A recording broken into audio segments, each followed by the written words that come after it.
कहकर वो तुरंत वहां से भाग जाती है। इसके बाद अपनी गलती के लिए माफी मांगने के इरादे से अगली सुबह जियांग जियांग जल्दी ही फुंग फैमिली पहुंच जाती है। जैसे ही वो ओल्ड मास्टर फुंग को देखती है तुरंत झुककर कहती है, जी ग्रैंडपा फुंग, मुझे माफ कर दीजिए, कल मुझसे गलती हो गई थी, मैं बहुत ज्यादा गुस्से में थी, इसलिए मुझे फुंग निन्हे पर हाथ नहीं उठाना चाहिए था। आप चिंता मत कीजिए, आगे से मैं कभी ऐसा नहीं करूंगी। यह सुनकर ओल्ड मास्टर फुंग काफी संतुष्ट हो जाते हैं, फिर मुस्कुराते हुए कहते हैं, जियांग जियांग, तुम और यूएन निन्हे इतने सालों से दोस्त हो, अगर उससे कोई गलती हुई है तो सीधे उसे बता सकती हो। अगर वो तुम्हारी बात ना माने तो मुझे बताना, मैं खुद उसे समझाऊंगा, लेकिन हाथ उठाने से तुम दोनों की दोस्ती खराब हो सकती है। जिस पर जियांग जियांग तुरंत सिर हिलाकर कहती है, जी ग्रैंडपा फुंग, मुझे समझ आ गया। फिर ओल्ड मास्टर हंसते हुए कहते हैं, मैं भी उन बूढ़ों में से नहीं हूं जो बच्चों की हर गलती को पकड़कर बैठे रहते हैं। इसके बाद उनकी जिज्ञासा बढ़ जाती है। फिर वो पूछते हैं, लेकिन आखिर यूएन ने ऐसा क्या किया था जिससे तुम इतनी नाराज हो गई? यह सुनकर जियांग जियांग तुरंत असहज हो जाती है। वो इस बात को कह भी नहीं सकती थी। जिस पर वो जल्दी से जवाब देती है, कुछ नहीं ग्रैंडपा फू, बस एक गलत फहमी थी। लेकिन ओल्ड मास्टर फू उम्र और अनुभव में बहुत आगे थे। वो तुरंत भांप जाते हैं कि मामला इतना आसान नहीं है। फिर वो मुस्कुराते हुए पूछते हैं, क्या यूएन ने मेरे पोते को दुख पहुंचाया है? नहीं,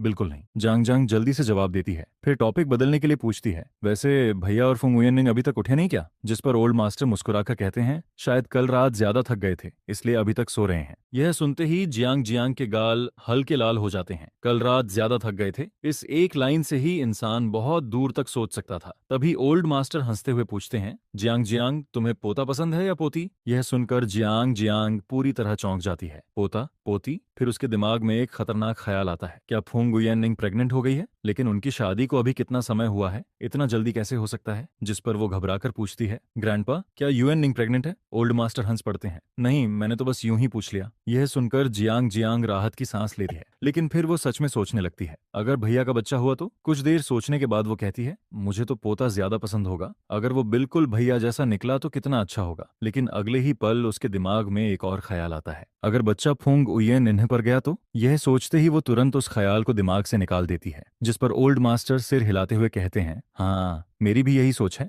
जियांग जियांग भी सहमति में सिर हिला देती है, लेकिन फिर वो शरारती अंदाज में पूछती है, अगर मान लीजिए उनकी बेटी हुई और वो बिल्कुल फुंग उयेन निन्हे जैसी निकली, तब? यह सुनकर ओल्ड मास्टर उसे घूरते हैं, फिर मन ही मन सोचते हैं, पहले तो ये लड़की काफी समझदार लगती थी, अब इतनी शरारती कब हो गई? जिस पर वो गहरी सांस लेकर कहते हैं, बेहतर होगा कि तुम ऐसी दुआ कभी मत मांगना। जियांग जियांग हैरानी से पूछती है, क्यों? ओल्ड मास्टर बेबस होकर जवाब देते हैं, क्योंकि अगर ऐसा हुआ तो तुम्हारा भाई बिल्कुल मेरी तरह बन जाएगा, हर दिन अपनी बेटी की चिंता में परेशान रहेगा। फिर वो आगे कहते हैं, जियांग जियांग, तुमने खुद देखा है कि इन सालों में इस नालायक पोती ने मुझे कितनी बार गुस्सा दिलाया है। यह सुनकर जियांग जियांग भी सिर हिला देती है। सच कहें तो अगर ओल्ड मास्टर का दिल मजबूत ना होता तो शायद फुंग उयेन निन्हा उन्हें कब का परेशान कर चुकी होती। फिर जियांग जियांग हंसते हुए कहती है, ग्रैंडपा, आप चिंता मत कीजिए, उनके बच्चे बिल्कुल फुंग उयेन निन्हा जैसे नहीं होंगे। और तभी मैं और फुंग उयेन निन्हा सीढ़ियों से नीचे उतरते हैं और संयोग से उसकी यही बात हमारे कानों में पड़ जाती है। जिस पर फुंग युएन निन्हा तुरंत नाराज होकर कहती है, जियांग जियांग, सुबह सुबह कैसी बकवास कर रही हो? उसे सच में गुस्सा आ जाता है। कल ही तो जियांग जियांग उससे लड़ने पहुंच गई थी और आज सुबह सुबह ग्रैंडप्पा के सामने उसकी बुराई कर रही थी। जिस पर जियांग जियांग उसकी आंखों के नीचे बने डार्क सर्कल्स देख लेती है। फिर तुरंत कहती है, मैंने गलत क्या कहा? तुमने मेरे भाई को रात भर सोने नहीं दिया। अगर बच्चा तुम्हारे जैसा हुआ तो फुंग फैमिली का भविष्य खत्म हो जाएगा। यह सुनकर ओल्ड मास्टर फुंग भी सिर हिलाते हैं, फिर कहते हैं, यही वजह है कि मैंने हर हाल में जियांग चेन को वापस बुलाया। मैं चाहता हूं कि तुम दोनों के जेन्स मिलकर अगली पीढ़ी को बेहतर बनाएं। इसके बाद वो लंबी सांस लेकर कहते हैं, मेरी जनरेशन तक तो सब ठीक था, लेकिन फिर मेरा बेटा पैदा हुआ जो प्यार में पागल निकला, और उसके बाद पैदा हुई यह जिद्दी और सिरदर्द पोती। अगर अभी फैमिली में अच्छे जीन्स नहीं आए तो अगली पीढ़ी एक साथ जिद्दी भी होगी और प्यार में पागल भी, तब सच में फूंग फैमिली खत्म हो जाएगी। यह सुनकर फूंग उयेन निन्हा लगभग फट पड़ती है। ग्रैंडपा, आपका मतलब क्या है? मैं आपकी सगी पोती हूँ। जियांग जियांग मेरी बुराई कर रही है और आप उसका साथ दे रहे हैं? क्या इस घर में मेरी कोई इज्जत ही नहीं है? यह देखकर मैं उसकी तरफ देखता हूँ। उसके गाल फूले हुए थे और चेहरा नाराज बच्चे जैसा लग रहा था। जिस पर मैं अपनी बहन को समझाते हुए कहता हूँ, जियांग जियांग, अपनी भाभी के बारे में ऐसे मत बोलो। यह सुनते ही फूंग युएन निन्ह मेरी तरफ देखती है और तुरंत उसके चेहरे पर संतोष आ जाता है। वो मन ही मन सोचती है, गलत सोच रही थी मैं। जब तक जियांग चेन मेरे साथ है इस घर में मेरी पोजीशन बनी रहेगी। उधर जांग जांग मुझे और फुंग उयन निन को बारी बारी से देखती है। भाभी, यह शब्द उसके लिए अभी भी काफी अजीब था। फिर वो मुंह बनाकर कहती है, मैं अभी भी यह शब्द बोलने की आदत नहीं डाल पाई हूँ। जिस पर फुंग उयन निन्हा पूछती है, वैसे सुबह सुबह यहाँ आई क्यों हो? जियांग जियांग तुरंत जवाब देती है, मैं अपने भाई से मिलने आई हूँ। यह सुनकर फुंग उयन निन्हा राहत की सांस लेती है, क्योंकि एक पल के लिए उसे लगा था कि जियांग चेन ने सच में जियांग जियांग को उसकी पिटाई के लिए बुलाया है। इसके बाद सभी लोग साथ बैठकर ब्रेकफास्ट करते हैं। फिर मैं और फुंग युन निन्हा अलग अलग कार्स लेकर ऑफिस जाने की तैयारी करते हैं, लेकिन जियांग जियांग अचानक जिद पकड़ लेती है, मैं भाभी की कार में जाऊंगी। जिस पर फुंग उयन निन्हा तुरंत मना कर देती है, हम दोनों का रास्ता अलग है, तुम अपने भाई के साथ जाओ। आखिर जियांग ग्रुप और फुंग ग्रुप अलग अलग दिशाओं में थे, लेकिन जियांग जियांग जिद्दी अंदाज में कहती है, मुझे कुछ नहीं पता, मैं तो आपके साथ ही जाऊंगी। यह सुनकर फुंग उयन निन्हा बेबस हो जाती है और आखिरकार कार स्टार्ट कर देती है। रास्ते में जियांग जियांग पैसेंजर सीट पर बैठी हुई कहती है, क्या आप थोड़ा कंट्रोल नहीं कर सकती? जिस पर फुंग उयन निन्हा उलझकर पूछती है, किस चीज पर कंट्रोल? जियांग जियांग तुरंत जवाब देती है, मेरे भाई दिन भर कंपनी के काम में बिजी रहते हैं, रात को तो उन्हें आराम करने दो। यह सुनते ही फुंग उयन निन्हा का चेहरा लाल पड़ जाता है, लेकिन वो बिल्कुल पीछे नहीं हटती। फिर सीधे कहती है, मैं नहीं मानती, हम अभी न्यूली मैरिड कपल हैं, फिर मैं कंट्रोल क्यों करूं? यह सुनकर जियांग जियांग के पास कोई जवाब नहीं बचता, इसलिए वो सीधे टॉपिक ही बदल देती है। उधर मुझे फुंग उयन निन्हा का मैसेज मिलता है, लियू न्यूयन और बाकी फ्रेंड्स को हमारी शादी के बारे में पता चल गया है, अब वो सब पार्टी मांग रहे हैं, क्या आप मेरे साथ चलेंगे?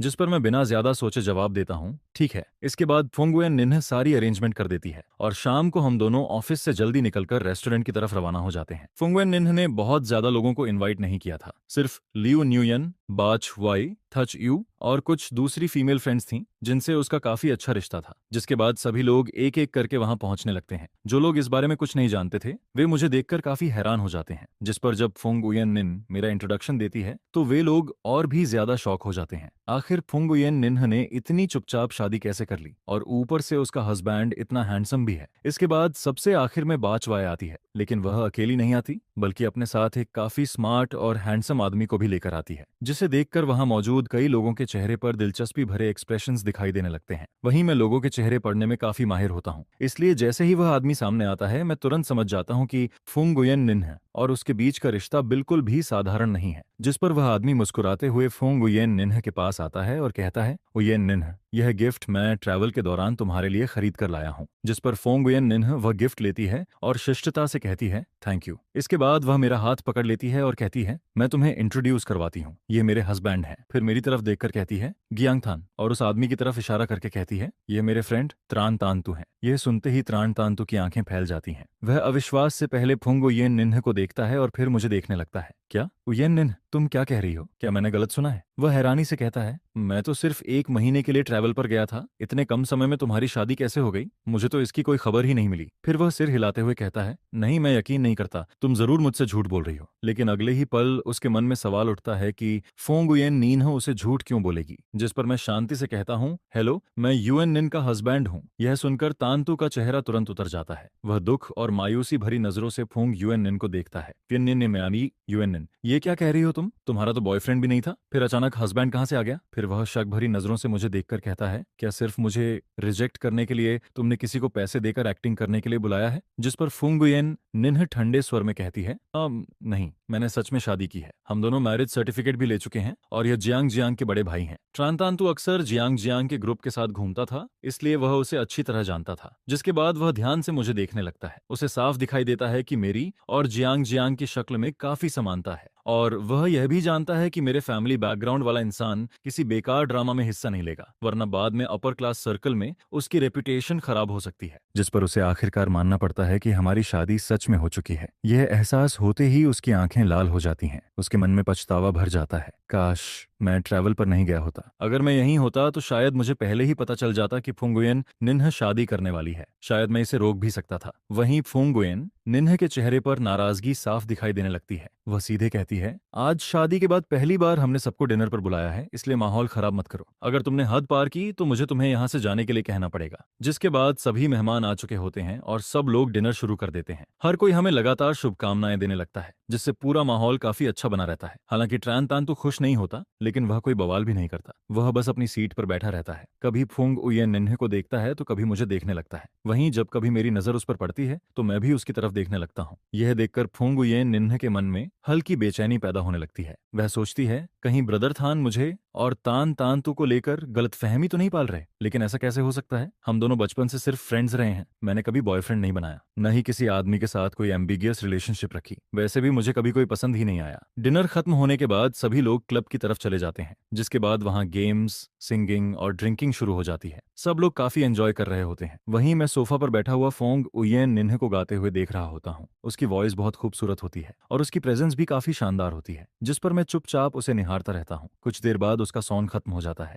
और अगला सॉन्ग ट्रान तांतु का होता है। लेकिन जैसे ही वह माइक्रोफोन पकड़ता है, अचानक म्यूजिक बंद कर देता है। फिर वह सीधे मेरी तरफ देखकर कहता है, ब्रदर दन, मुझे पता है कि आप फुंग उयेन निन से प्यार नहीं करते। यह सुनते ही पूरा हॉल शांत हो जाता है। सभी लोगों की नजरें तुरंत मेरी और त्रान तांतु की तरफ मुड़ जाती हैं। फिर वह गंभीर आवाज में कहता है, लेकिन मैं उससे प्यार करता हूँ, बहुत प्यार करता हूँ। अगर आप फोंग उयेन नीन को डिवोर्स देने के लिए तैयार हो जाएं, तो आपकी हर शर्त मंजूर होगी। इसके बाद वह आगे कहता है, मैंने अभी पूरे सर्कल में पूछताछ की है। आप हाई स्कूल खत्म करने के बाद विदेश चले गए थे और इतने सालों में बहुत कम वापस लौटे हैं, जबकि फोंग उयेन नी हमेशा यहीं रही है। तुम दोनों के बीच कभी कोई कांटेक्ट ही नहीं रहा और बिना कांटेक्ट के प्यार होना नामुमकिन है। इसलिए यह शादी जरूर एक बिजनेस मैरिज है, एक ऐसा मैरिज अलायंस जो सिर्फ बेनिफिट्स के लिए किया गया है। और अगर ये सब बेनिफिट्स के लिए है, तो मैं भी बेनिफिट्स देकर आपको डिवोर्स के लिए मना सकता हूँ। यह सुनकर फुंगुयेन निन्ह गुस्से से भर जाती है। उसकी आंखों में साफ नाराजगी दिखाई देती है। तुम कैसी बकवास कर रहे हो? लेकिन ट्रान तान तो पूरी गंभीरता से कहता है, फुंगुयेन निन्ह, वह तुमसे प्यार नहीं करता और तुम भी उससे प्यार नहीं करती। ऐसे रिलेशनशिप में कभी हैप्पीनेस नहीं मिलती। मैं तुम्हें बचाने की कोशिश कर रहा हूँ। जिस पर फुंगुयेन नीन उसे घूरते हुए कहती है, क्या तुम खुद को सेवियर समझते हो? मुझे बचाने चले हो? यह सुनकर तान तांतु का दिल और टूट जाता है, क्योंकि वह साफ महसूस कर लेता है कि फुंगुयेन नीन अब मुझसे प्यार करने लगी है। उसका दिल पूरी तरह मेरी तरफ झुक चुका है और अब वह उसे अपनी बातों से नहीं मना सकता। जिसके बाद वह फिर मेरी तरफ देखता है। मैं मुस्कुराकर पूछता हूँ, तो क्या कोई भी कंडीशन चलेगी? यह सुनते ही फुंगुयेन निन्ह चौंक कर मेरी तरफ देखती है। ब्रदर थन, आपका क्या मतलब है? उसके मन में डर पैदा हो जाता है। कहीं ये सच में डिवोर्स के लिए तैयार तो नहीं हो गए? वह मन ही मन सोचती है, अगर इस आदमी ने मुझे डिवोर्स देकर सेकंड हैंड वाइफ का टैग दे दिया, तो मैं इसे कभी माफ नहीं करूंगी। जिस पर मैं मुस्कुराते हुए अपनी कीमत बताता हूँ, 100 बिलियन। मुझे स्टॉक्स नहीं चाहिए, मुझे एंटिक्विज और ज्वेलरी भी नहीं चाहिए, मुझे सिर्फ कैश और रियल एस्टेट चाहिए। ये सुनते ही आसपास बैठे लोग हक्के बक्के रह जाते हैं। वहीं फुंगुयेन निन्ह के पास बैठी एक लड़की उसे हल्का सा धक्का देकर मजाक में कहती है, फुंग फैमिली की यंग लेडी तो बड़ी महंगी निकली। जिस पर फुंगुयेन निन्ह उसे घूर कर देखती है। वहीं तान तान तो पूरी तरह चुप हो जाता है। उसका चेहरा बेहद बदसूरत हो चुका होता है। कुछ देर बाद वह मुश्किल से कहता है, 100 बिलियन कैश और प्रॉपर्टी मेरे पास नहीं है, अगर होती तो मैं जरूर दे देता। जिस पर मैं मुस्कुराकर पूछता हूँ, क्यों? क्या तुम्हें लगता है कि वह इतनी वैल्यू नहीं रखती? फिर मैं फुंग उयेन निन्ह की तरफ देखकर कहता हूँ, क्या तुम्हारे दिल में फुंग उयेन नीन की कीमत 100 बिलियन भी नहीं है? यह सुनकर तान तांतु को लगता है कि मैं उसका अपमान कर रहा हूँ। वह तुरंत कहता है, बिल्कुल नहीं, मेरे दिल में उयेन नीन एक प्राइसलेस ट्रेजर है। जिस पर मैं मुस्कुराते हुए जवाब देता हूँ, अगर वह प्राइसलेस ट्रेजर है तो 100 बिलियन देकर उसे हासिल करना तुम्हें मंजूर होना चाहिए। त्रान तंतु कड़वी हंसी हंसता है, मैं तैयार हूँ, लेकिन मेरे पास इतना पैसा नहीं है। मैं रिच सेकंड जनरेशन जरूर हूँ, लेकिन इसका मतलब ये नहीं कि मैं जब चाहूँ 100 बिलियन निकाल दूं। मैं हल्की मुस्कान के साथ कहता हूँ, तो फिर क्या किया जाए? जिस पर तान तान तो पूरी तरह निराश नजर आता है। मुझे नहीं पता। उसे चुप देखकर मैं फिर कहता हूँ, कोई बात नहीं, मैं तुम्हारा इंतजार कर लेता हूँ। तुम मेहनत करके पैसा कमाओ और जिस दिन तुम्हारे पास 100 बिलियन हो जाए, उस दिन मेरे पास वापस आ जाना। यह सुनकर ट्रान तांतु का चेहरा पूरी तरह सफेद पड़ जाता है, क्योंकि उसके मन में सिर्फ एक ही सवाल गूंज रहा होता है, आखिर मुझे 100 बिलियन कमाने में कितने साल लग जाएंगे? ट्रान तांतु अपने दिल की बात सबसे अच्छी तरह जानता था। उसे पता था कि वह बस एक बेफिक्र यंग मास्टर है जो आराम से जिंदगी गुजारता आया है। उसके अंदर कोई बिजनेस टैलेंट नहीं है, लेकिन फुंगुयेन नीन के लिए वह सब कुछ करने को तैयार था। जिस पर तान तांतु दांत भींचकर कहता है, यह बात आपने खुद कही है, आप मेरा इंतजार कीजिए। जिस दिन मैं 100 बिलियन कमा लूंगा, उस दिन मैं यह रकम आपको दूंगा और आप फुंगुयेन नीन को डिवोर्स दे देंगे। जिस पर मैं सिर हिलाते हुए कहता हूँ, ठीक है। फिर मैं आसपास मौजूद लोगों की तरफ देखकर कहता हूँ, तुम सब इस बात के विटनेस हो? जिसके जवाब में सभी लोग हंसते हुए कहते हैं,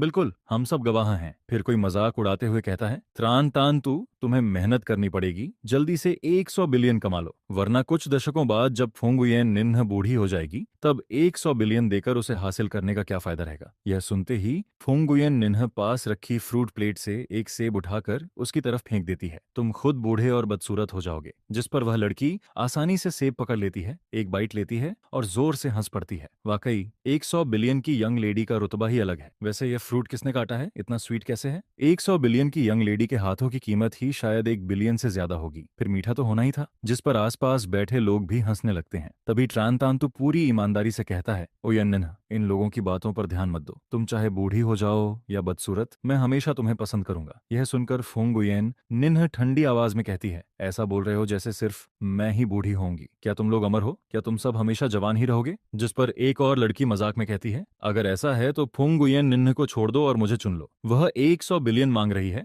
लेकिन मैं तुम्हें डिस्काउंट दे दूंगी, सिर्फ 50 बिलियन में काम हो जाएगा। यह सुनकर सभी लोग ठहाके लगाने लगते हैं। वहीं ट्रान तान तू दुखी चेहरे से कहता है, तुम लोग बहुत बुरे हो, मेरे दर्द पर अपनी खुशी बना रहे हो। जिसके बाद सभी लोग रात के लगभग 1 बजे तक मस्ती करते रहते हैं। हालांकि ट्रान तान तो रात 10 बजे ही वहां से चला गया था, क्योंकि वह वहां बैठकर हम दोनों का रोमांस नहीं देखना चाहता था। उसके मन में सिर्फ एक ही ख्याल घूम रहा था, मुझे जल्दी से जल्दी पैसा कमाने का तरीका ढूंढना होगा। इसके बाद मैं और फोंगुयन नीह घर वापस लौट आते हैं, लेकिन जैसे ही हम बेडरूम में पहुंचते हैं, फोंगुयन नीह मुझे घूरने लगती है। मैं मुस्कुराकर पूछता हूँ, क्या हुआ? तुम्हें लगता है 100 बिलियन कम था या ज्यादा था? असल में वह पूरे समय इसी बात को लेकर नाराज रही थी। जिस पर वह होंठ फुलाकर कहती है, मजाक मत करो, तुम जानते हो कि ट्रान तान तो कभी 100 बिलियन नहीं ला सकता। मैं हंसते हुए कहता हूँ, हाँ यह तो सही है। लेकिन वह तुरंत पूछती है, और अगर वह सच में 100 बिलियन ले आया तो? अगर किसी दिन वह सचमुच इतना पैसा कमा ले तो? यह कहते हुए उसकी नजरें मेरे चेहरे पर टिक जाती हैं। वहीं मेरी नजर उसके गुलाबी होंठों पर चली जाती है। मेरा गला हल्का सा हिलता है। फिर मैं जानबूझकर कहता हूँ, अगर वह सच में 100 बिलियन लेकर आ गया तो मुझे मजबूरी में वह रकम स्वीकार करनी पड़ेगी। यह सुनते ही फोंगुयन नींग गुस्से से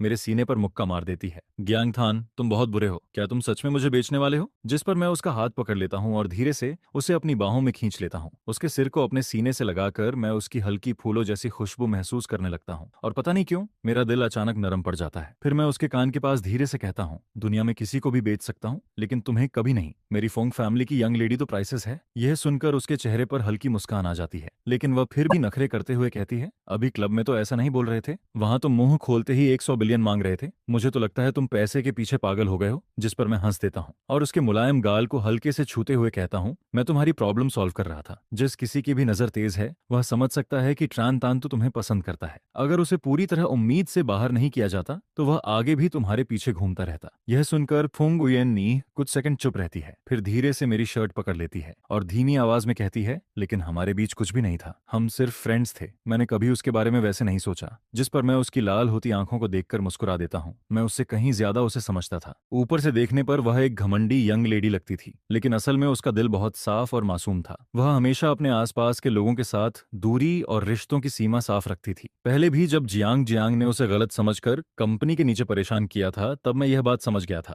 वह देखने में जिद्दी लगती थी, लेकिन उसने कभी जानबूझकर किसी का दिल नहीं दुखाया। यहाँ तक कि लियो न्यूयन और थैक्यू जब उसे ड्रिंक पिलाने के लिए मजबूर करते थे, तब भी वह बस कुछ शिकायतें करती थी, लेकिन दिल में बात नहीं रखती थी। वहीं शुरुआत में मैंने उससे शादी सिर्फ फूंग ओल्ड मास्टर की वजह से की थी। मैं फूंग फैमिली की मदद करना चाहता था और अपने ग्रैंडफादर की आखिरी इच्छा भी पूरी करना चाहता था। मैं चाहता था कि वह मैच्योर बने और फूंग फैमिली का फ्यूचर संभाले। लेकिन जितना ज्यादा समय मैं उसके साथ बिताता गया, उतना ही मुझे महसूस होने लगा कि यह लड़की वैसी बिल्कुल नहीं है जैसा लोग उसे समझते हैं। सब लोग उसे बिगड़ी हुई रिच यंग लेडी मानते थे, लेकिन उसके अंदर सबसे सच्चा और सबसे पवित्र दिल छिपा हुआ था। वह मेरे 1 हफ्ते के बिजनेस ट्रिप पर जाने से उदास हो जाती थी। वह ली वान थू के साथ मुझे खाना खाते देखकर जेलस हो जाती थी। जब मैं थका होता था तो वह अनाड़ी तरीके से मेरी केयर करने की कोशिश करती थी, और जब जियांग जियांग ने हमारे रिश्ते को लेकर गलतफहमी पाल ली थी, तब वह शर्माते हुए हमारे बीच की नजदीकी स्वीकार कर चुकी थी। इन छोटी छोटी बातों ने कब मेरे दिल की दीवारें तोड़ दी, मुझे खुद पता नहीं चला। जो शादी कभी सिर्फ जिम्मेदारी थी, वह धीरे धीरे एक नरम और खूबसूरत एहसास में बदलती चली गई। जिस पर वह धीरे से पूछती है, तो क्या तुम सच में मुझ पर भरोसा करते हो? मैं उसके माथे पर हल्का सा किस करता हूँ और मुस्कुराकर कहता हूँ, बिल्कुल, मैंने कभी तुम पर शक नहीं किया। यह सुनते ही फूंग उये नीन का चेहरा लाल हो जाता है। फिर वह जल्दी से मुझे धक्का देती है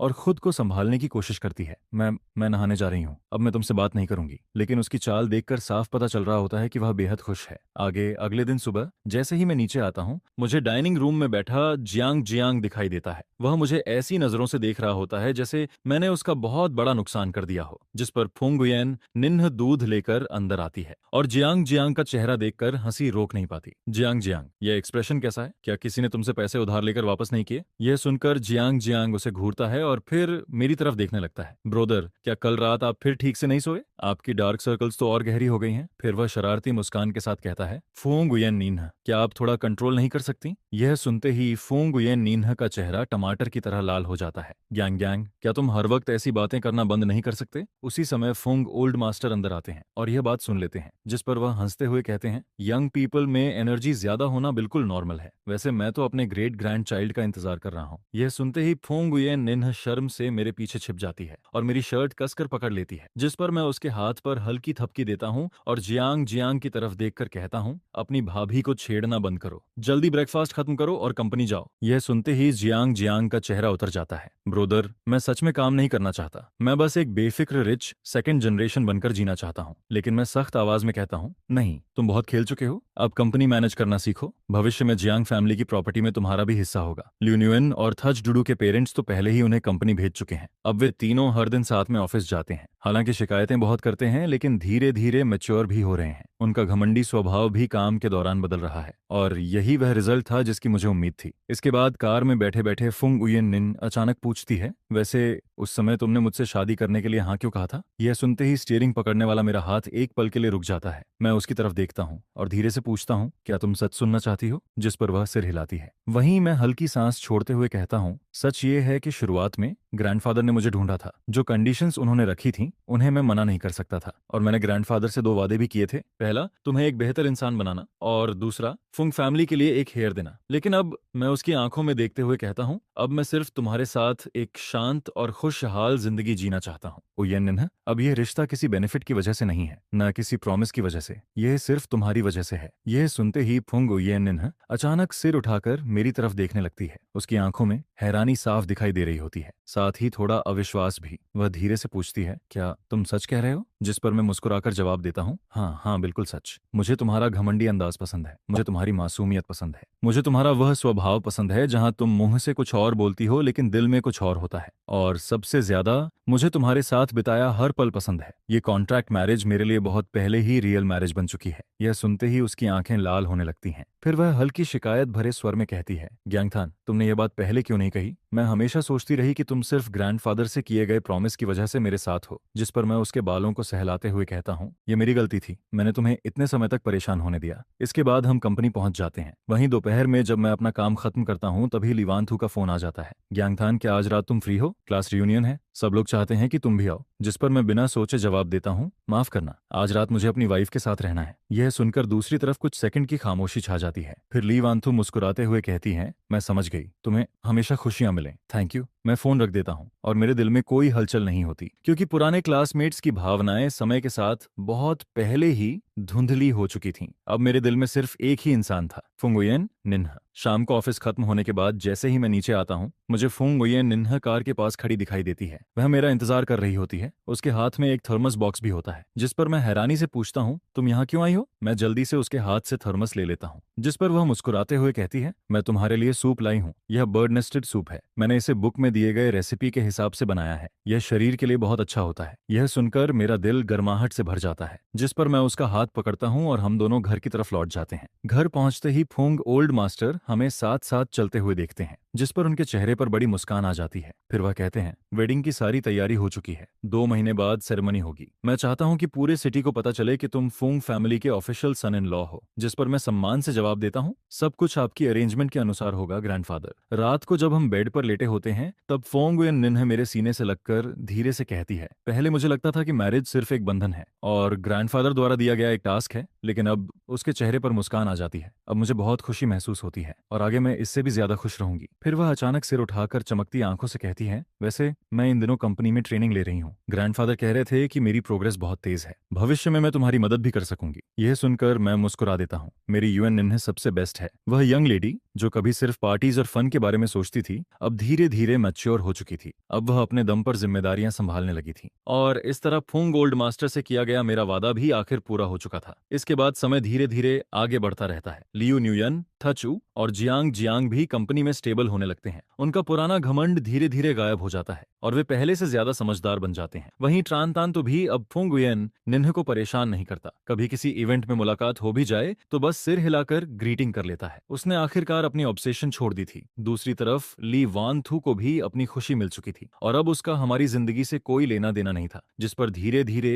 पुराने सभी झगड़े और परेशानियां खत्म होने लगती हैं। अच्छे लोगों को शांति मिल जाती है और जिद्दी लोग भी आखिर अपना अतीत छोड़ देते हैं। सब कुछ सही दिशा में बढ़ रहा होता है। आगे 3 महीने बाद अचानक मेरे ऑफिस का दरवाजा खुलता है और फुंगुयन नीह लाल आंखों के साथ अंदर दौड़ कर आती है। उसके हाथ में मेडिकल रिपोर्ट होती है। फिर वह उत्साह से कहती है, ग्यांगथान, मैं प्रेग्नेंट हूँ। यह सुनते ही मैं अपनी चेयर से खड़ा हो जाता हूँ और जल्दी से रिपोर्ट अपने हाथ में ले लेता हूँ। मेरे हाथ हल्के हल्के कांप रहे होते हैं। जब मैं रिपोर्ट का रिजल्ट देखता हूँ तो मेरे दिल में खुशी की लहर दौड़ जाती है, जिस पर मैं उसे अपनी बाहों में भर लेता हूँ और उसके माथे पर किस करते हुए कहता हूँ, उयन निंग, थैंक यू। जब फुंग ओल्ड मास्टर को यह खबर मिलती है तो वह भावुक हो जाते हैं। उनकी आंखें तक नम हो जाती हैं। बहुत अच्छा, ये तो बहुत बड़ी खुशखबरी है। फिर वह तुरंत आदेश देते हैं, फुंग ग्रुप के सभी एम्प्लॉयज की सैलरी डबल कर दो, नहीं सैलरी इंक्रीज कर दो। इसके बाद मैं अपने ज्यादातर काम दूसरे लोगों को सौंप देता हूँ और पूरा समय फुंग उयन निन्ह के साथ बिताने लगता हूँ। प्रेगनेंसी के दौरान वह पहले से ज्यादा नखरे करने लगती है, जिस पर मैं हर बार मुस्कुराकर पूछता हूँ, क्या खाना है? चाहे कितनी भी रात हो जाए मैं खुद जाकर उसके लिए चीजें खरीद कर लाता हूँ। कभी कभी उसे प्रेगनेंसी सिकनेस की वजह से तकलीफ होती है, जिस पर मैं पूरी रात उसके पास बैठा रहता हूँ और उसकी पीठ सहलाकर उसे कंफर्ट देता हूँ। पहले मुझे लगता था कि मैरिज सिर्फ बेनिफिट्स का एक्सचेंज है और बच्चे सिर्फ प्रॉमिस पूरा करने का तरीका है,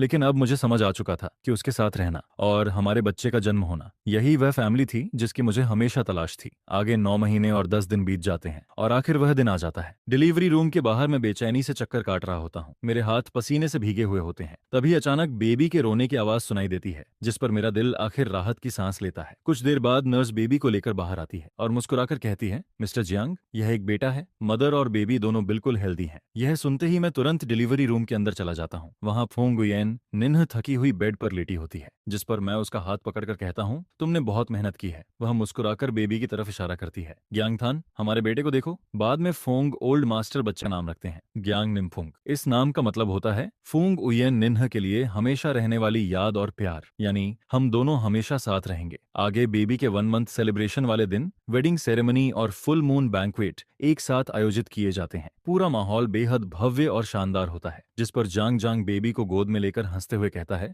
ब्रदर, भाभी, ये बच्चा कितना क्यूट है, मैं इसे बहुत प्यार करने वाला हूँ। वहीं लियो न्यूयन और थटू भी मुस्कुराते हुए कहती हैं, उयन निन्ह, तुम अब सच में बहुत खुश हो, हमें तुमसे ईर्ष्या होने लगी है। जिस पर फुंग उयन निन्ह मेरे सीने से लग जाती है और सामने मौजूद सभी लोगों को देखकर मुस्कुराने लगती है। उसकी मुस्कान खुशी और संतोष से भरी होती है। मैं उसके कान में धीरे से कहता हूँ, उयन निंग, ये मैरिज एक कॉन्ट्रैक्ट से शुरू हुई थी, लेकिन मैं अपनी पूरी जिंदगी तुम्हें प्यार करने में बिताऊंगा। आगे की जिंदगी में 3 वक्त का खाना होगा, 4 मौसम होंगे, हमारे बच्चे होंगे और हम हमेशा साथ रहेंगे। यह सुनकर उसकी आंखें नम हो जाती हैं। वह मुस्कुराकर कहती है, ग्यांगथान, मेरी जिंदगी में तुम्हारा होना सबसे अच्छी बात है। उसी समय बैंक्वेट हॉल की खिड़कियों से आती धूप हम दोनों पर पड़ती है, जो बेहद गर्म और चमकदार महसूस हो रही होती है। कभी एक कॉन्ट्रैक्ट मैरिज के रूप में शुरू हुआ यह रिश्ता अब सच्चे प्यार में बदल चुका था। एक ऐसा प्यार जो दिल में हमेशा के लिए बस चुका था। आखिर करोड़ों अरबों की प्रॉपर्टी भी उस इंसान की बराबरी नहीं कर सकती जो हर सुबह और हर रात तुम्हारे साथ खड़ा रहे। और कभी कभी एक जिद्दी वाइफ ही इंसान की पूरी जिंदगी की ट्रू लव बन जाती है।